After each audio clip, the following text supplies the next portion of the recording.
Hey, herzlich willkommen. Ihr seht, ich hocke auf dem Baubank. Das hat einen Grund, weil ich bin ja mit dem Ding 2727 km gefahren. Start Kollbrunn, Ankunft Kollbrunn, alles auf eigener Achse. In diesem Video seht ihr, warum, wie kommt man auf so eine Idee, wo sind wir überall gewesen, was ist alles passiert. Ich kann euch sagen, das wird sehr, sehr lustig. Es war nämlich eine richtig geile Tour gewesen und darum geniessen es und sind gespannt. Hey, hallo zusammen! Ach du Scheiße!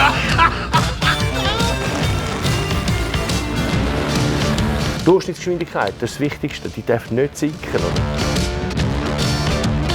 Nur das Glöckchen hast du noch gehört. Klingelingelingeling. Ups, du Hude! Scheiße.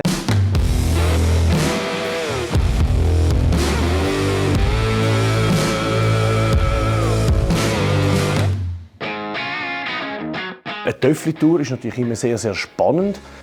Alles, was du dabei hast, ist hier hinten drin. Ich will möglichst viele Kilometer machen in wenig Fahrtagen. Wilson Wake zum Helge, zum Christian.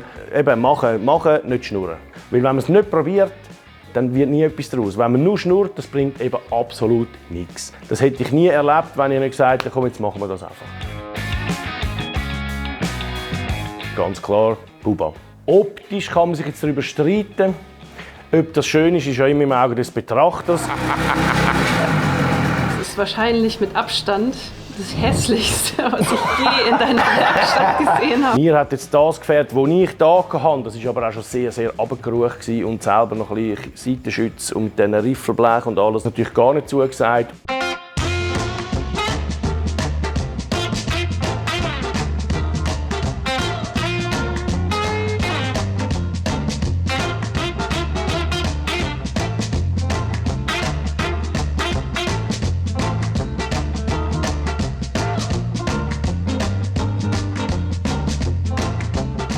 Du machst 2500 Kilometer Tour, was ist wichtig? Mit dem ganzen Gefährt zusammen sehr schwer, 250 Kilo ungefähr.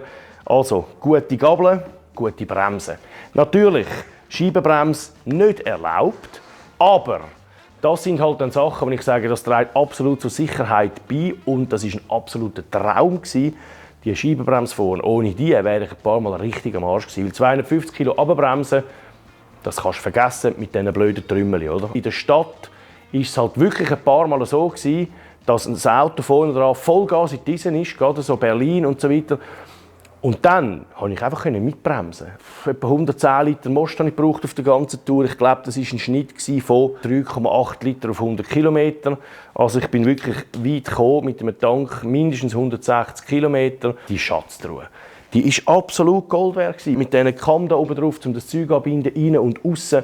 Also genial, mit dem Packnetz. 10-15 Minuten gegangen, da ist das Zeug einfach wieder dort eingewickelt, draufgeschnallt. Ja, der Sattel Ü40, es gibt von der Harley die alten, riesigen Sättel. Die haben 40 cm breit.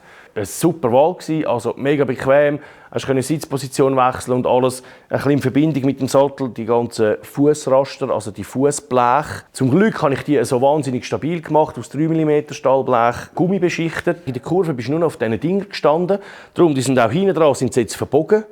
Also das heisst etwas, du hast richtig Gewicht geben auf die Seite, auf die Innenseite der Kurve. Der grosse Lenker, weil da machen wir grosse Bewegungen. Je kleiner der Lenker, umso mühsamer ist es zum Fahren. Oder? Der Motor sehr, sehr kräftig. 50 im Norden oben hat er zum Teil sogar dann über 50 angebracht. Die Durchschnittsgeschwindigkeit über die ganze Tour waren etwa 38 km/h. Der Motor hat wunderbar verhebene Kupplung, habe ich ersetzt. Aber sonst ist der Motor einwandfrei. Zum Fahren ist das bestfahrende Dreirad, weil wir haben schon richtig viel Dreirad unter dem Arsch gehabt. Und die meisten, gerade die alten, die Einradantrieb ist oder irgendetwas, die sind einfach absolute Katastrophe. Das Verschleißteil war Zündung, Pneu, Kabelzeug und dann, was brauchst du, um das Zeug alles zu wechseln. Das ist ja alles dabei, oder? Ersatzteile Platz war unten dran eigentlich, auf etwa 15 cm Höhe, fast die ganze Fläche unten dran. Es waren ja 2 kleine Rackenboxen, eine grosse, 2 sind gefüllt mit Ersatzteilen und die grosse ist für mein persönliches Zeug. Das ist so ein Rackenböckchen. 5 Paar Socken, 5 Paar Unterhosen, 3 T-Shirts, 2 Hemden habe ich mitgenommen. Man kann es wieder waschen. Weniger ist mehr.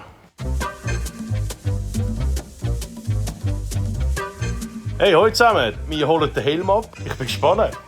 Ich auch. Was hat sie die kranke Hirne wieder da? Ja, du Scheiße! Du bist der Artist. Das sieht ja aus wie richtig. Hey, nein, das sieht ja aus wie echt. Ja, der Helm ist natürlich ganz geil. Das ist mein absolutes Lieblingsstück geworden. Der sieht so geil aus und ist so blöd gleichzeitig. Das hat zu so vielen Lachen geführt, der Helm mit den Tollen, und ich ziehe ihn ab und darunter ist wieder etwas Ähnliches. Also Tolle über Tolle, oder? Und das war total sympathisch gewesen. Wenn die Leute über dich lachen können, finde ich etwas sehr, sehr Schönes. So, jetzt ist aber fertig geschnurrt, weil jetzt wollen wir etwas sehen. Und am 1. September war der Start, am Freitagmorgen um 8 Uhr, richtig Glemseck. Also, jetzt geht's los, genießt es. So. Es ist kurz vor 8. Ihr beide seid am Start. Aber es fehlt doch jemand. Also wir sind parat. Ja. Ja, der kommt dann schon. Ich glaube, er ist einfach grauhaft, der Feld. Ja.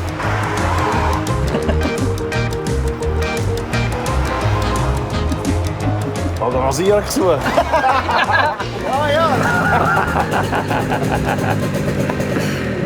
Das kennen wir ja, aber umgekehrt. Sag das immer wieder. Und wir haben den Kriegel wieder gefunden. Ja, ich Sehr bin wieder geil. da. Jetzt Ja, geht's los, Kriegel. Jetzt geht's los. Es ist noch ein bisschen früh, aber es kommt richtig gut. Du freust dich, gell? Ich freue mich ja, richtig. Ich auch. Und was sagst du eigentlich zu unserem Gefährt? Ja, es ist Von wegen, wir machen nur schöne Sachen. Ich weiss. Ich habe gewusst, dass das noch kommt. Nein, es ist wirklich geil geworden. Muss ich sagen. Das hure Dreirad, das, wo wir hier gefahren sind, die haben es ja gesehen, oder? Als ich hier angefangen habe, hat es gesagt, weißt, machen nur schöne Sachen. Ja, das ist auch schön. Das ist anders, es wird schön. Das ist einfach richtig geil geworden. Ja. Kann ich da noch runter? Spring runter. Geht sicher nicht etwas kaputt jetzt. Sicher. Dann würde ich sagen.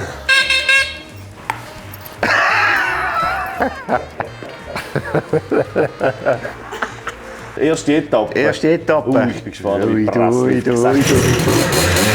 Aber er meint es gut, ich spüre es. Also, bis nachher. Hey, tschüss, ciao. Ciao. Oh.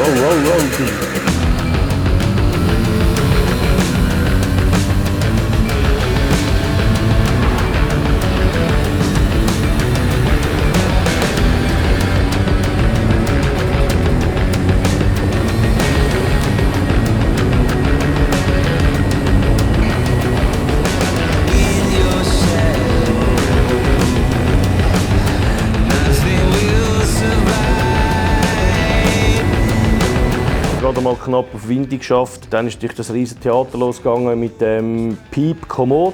So, ich will euch schnell kurz ein Update geben. Ich bin jetzt circa eine Stunde unterwegs. Das Komoot, ich habe es nicht wahnsinnig im Griff, habe ich gemerkt. Wir haben das wohl getestet, aber irgendwie habe ich es nicht angebracht, dass ich den Live-Standort teilen kann. Das hat leider gar nicht so funktioniert, wie das einmal war, weil plötzlich sind so viele 100 Followers dabei waren. Und nur jemand hätte ich live verfolgen, aber nicht alle. 3 Stück sind an der Zahl, die das können. Am 10 Uhr haben wir dann gefunden, hey, jetzt muss ich wirklich los. Und wirklich bombastisch gelaufen. Der Bube läuft super, das Wetter ist herrlich, ich habe eine scheisse Freude. Also, wir sehen uns bald. Glemseck, ich bin unterwegs.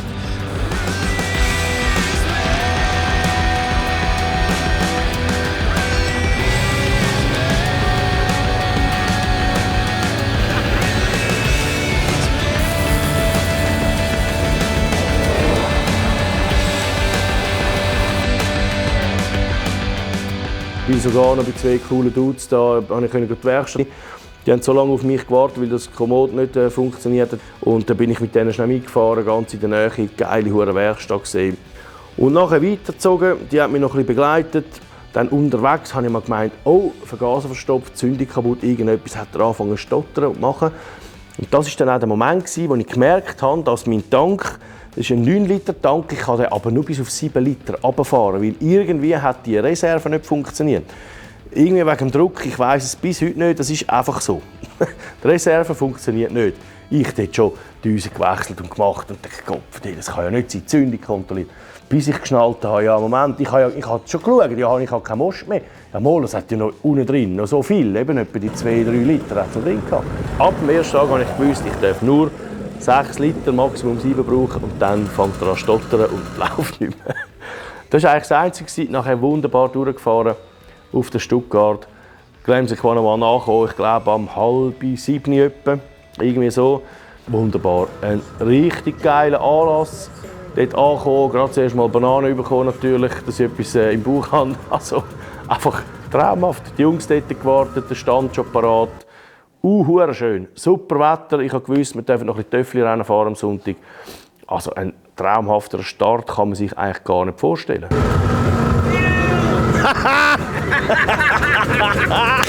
Rico, Martin? Geil! Sehr gut. Geil! Und wie ist es? Klappt's, hä? Hammer! Das hat jetzt mal richtig Spass gemacht. Es war richtig geil. 5,5 Stunden reine Fahrzeit, eigentlich voll entspannt für 187 Kilometer. Der Helm bewährt sich, Trashboy siehst, es steht alles wie eins. Es ist sehr bequem, läuft fein, schön seine knappen 50 km/h, aber stetig, kräftig, lustig, keine Panne, nichts. Perfekt, so kann es weitergehen. Hat es ein Bier irgendwo? Ja, natürlich. Willst du für eine Banane? Ja.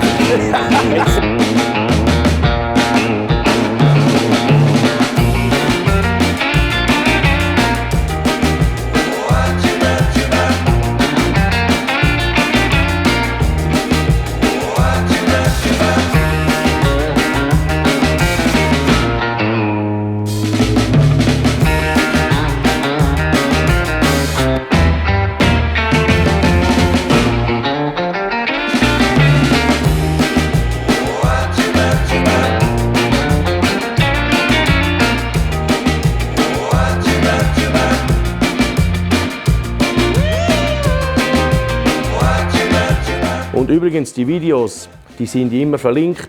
Zieht euch die Videos ein, weil gerade Glamsec natürlich auch ist ein bombastisch geiles Video. Jetzt seht ihr einfach immer quasi das Ganze drumherum von der ganzen Tour, dass man den Zusammenhang versteht. Aber all die Videos könnt ihr natürlich separat schauen. Die sind in Serie die letzten paar Wochen gekommen.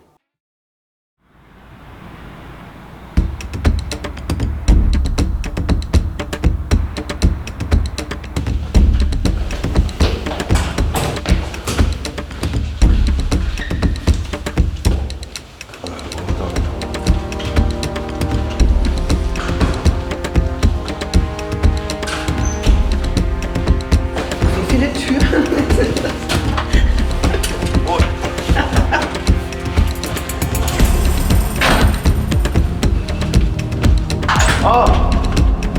Da bist du ja. Du bist ready. Heiß. Morgen. Also, der Patch kommt ja aus dem Projekt Luzi. Das dürfen wir für ihn bauen. Und der wilde Hund hat jetzt gesagt, ich fahre mit dir mit, und zwar bis auf Hamburg, mit seinem Roller, 45 km/h. Das könnte also gerade aufgehen. Ich freue mich darauf, ich bin nicht alleine.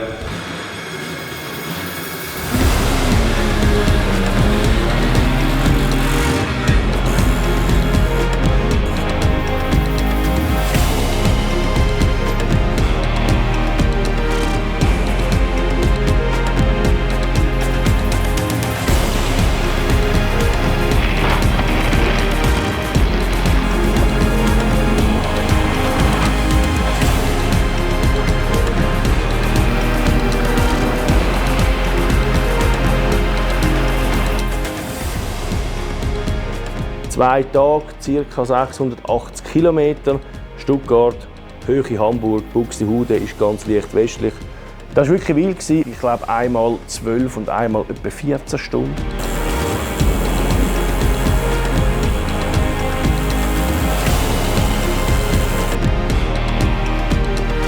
Am Montag auf der Dienstag draußen übernachtet, irgendwo auf dem Hocker oben, ein kleines Feuerchen gemacht.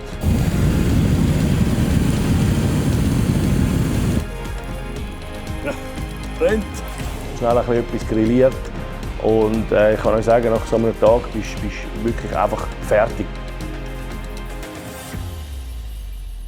Guten Morgen! Morgen. So, wir haben die Nacht wunderbar überstanden hier draußen und ich würde sagen, es war frisch. Ja. Ich glaube 10 Grad, 11 Grad. Jetzt sind wir am Packen, dann geht es weiter. Nächste 300 Kilometer. Bist du ready? Ah ja. Morgen um 6 Uhr natürlich wieder aufgestanden. Wir mussten weiter und haben es tatsächlich geschafft, am Abend auf das Buxtehude.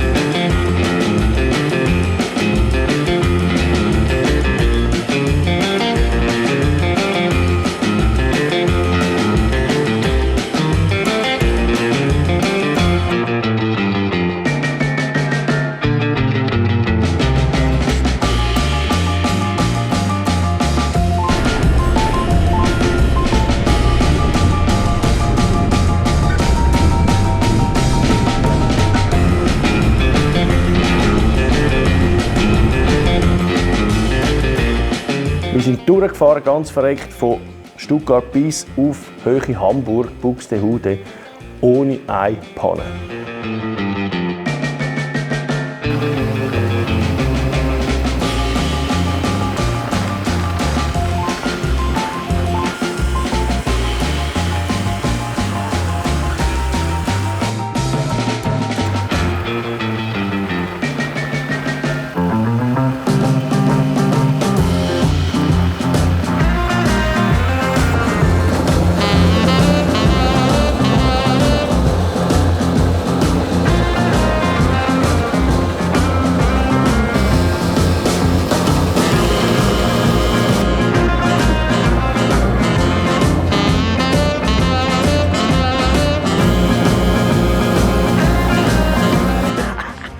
Grüß aus Buxtehude! Wir haben es geschafft. Schauen wir mal schon da hinten. Es ist affengeil. Heute haben wir 312 Kilometer, 7,5 Fahrstunden. Vollgas. Vollgas. Nach Hannover Ja. ist es ganz krass gewesen. Geradeaus, zack, der Durchschnitt gedruckt auf 41. Patch, ich gratuliere. Ich dir auch. Geiler Trip. Unglaublich. Nicht eine Panne. Nicht eine Panne. Ohne Das gibt's Zelt gar nicht. draußen, nachts. Wie kalt war es? Bitterkalt. Ja, bitter kalt. Genial, das war die Etappe 2, das zweite Ziel zum Helge Thomsen, bei ihm daheim. 2 Tage, 680 Kilometer. Das war richtig geil.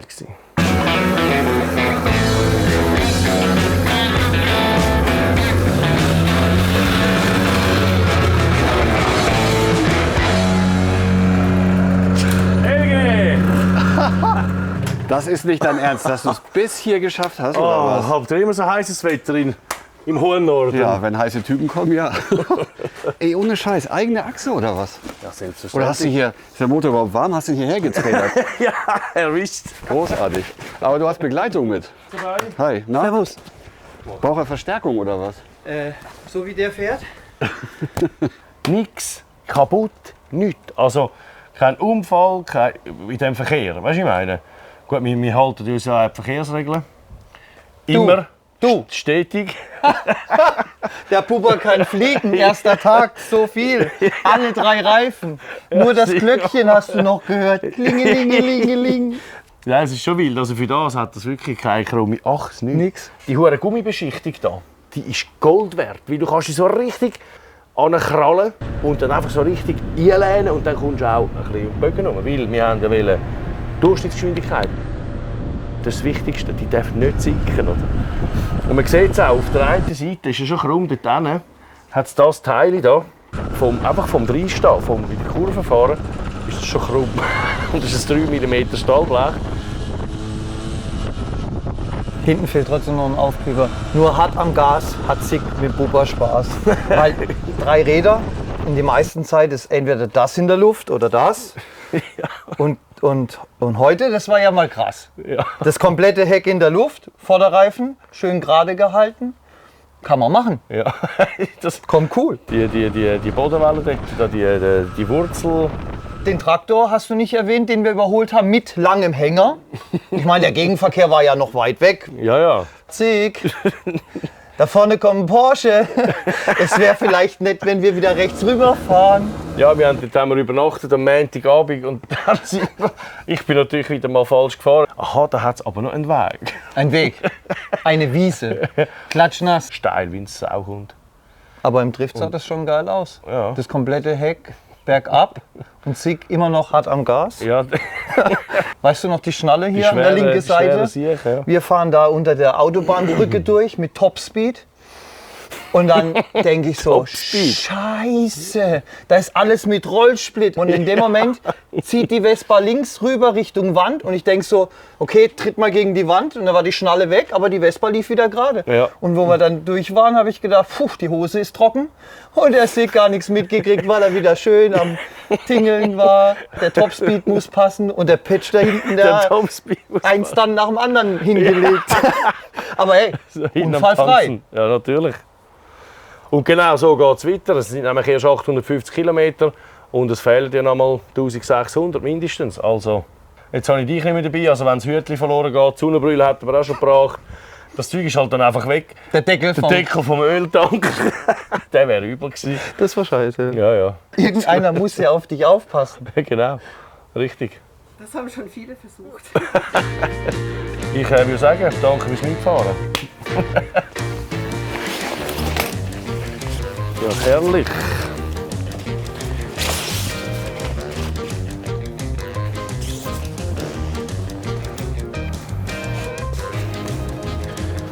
Es geht. So, Küssi. Zack, fertig.